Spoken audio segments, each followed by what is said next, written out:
This data visualization illustrates the ways that genre popularity has dynamically changed over time, and it's specifically looking at a time period that ranges from 1958 to 2019. Let's start with this single year view that is represented on an interface that resembles a drum machine or a MIDI controller. And so here's this tree map here that represents various genres shown in the key below, and we can navigate between various years. Each pixel within the region represents a specific song, and each region represents a genre, and the size of the region or the size of the individual song pixel represents its popularity. The data set used to indicate popularity is based on a log of Billboard's Hot 100 charts for the past several decades. And so this visualization ranks popularity based on the total count of the number of weeks a song was ranked within the chart. So you can see this song was on Billboard's Hot 100 chart for 32 weeks, this song for 35 weeks, and we get to less popular genres and see 13 weeks. So let's say we want to explore last year, 2019. We can change our year view here with the slider and see immediately that hip hop was the most popular genre based on the data in this year.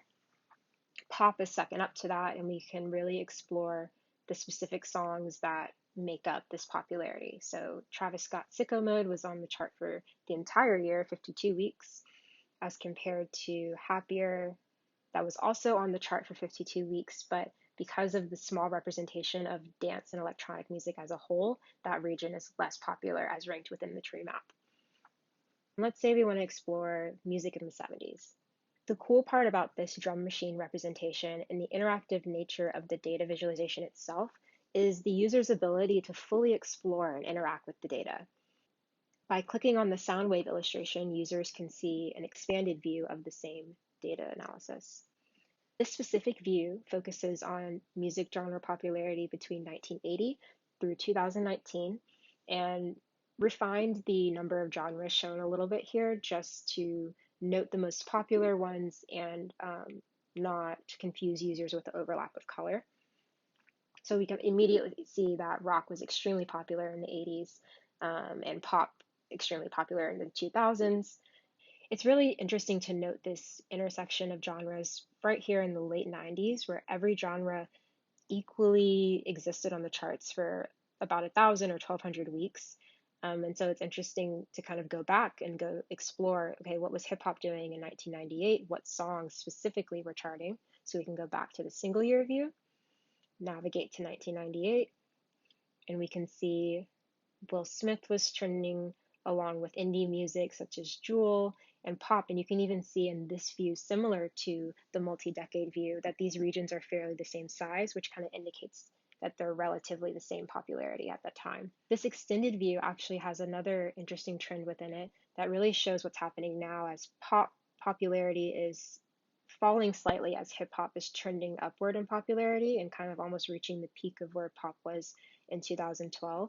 And so it's just interesting to see what's going to happen in the future with this intersection of pop and hip hop. The process of creating this visualization entailed a large focus on organizing and cleaning the original data source to truly explore these trends in specific genres. The original genre categorization of each song was provided by Spotify's API, and it consisted of at least 5 unique genres per song. For example, in 2017, we can go to Drake's song Fake Love. Spotify's API categorizes it as Canadian hip hop, Canadian pop, hip hop, pop rap, rap, and Toronto rap. However, this method of genre categorization resulted in over 5,000 individual genres throughout the entire dataset.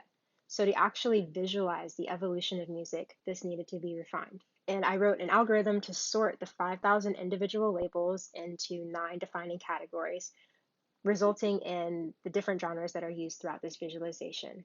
Again, this representation of a drum machine and then in the multi-decade view, this music editing software interface is really meant to immerse users into the topic and the exploration of music and explore the data itself.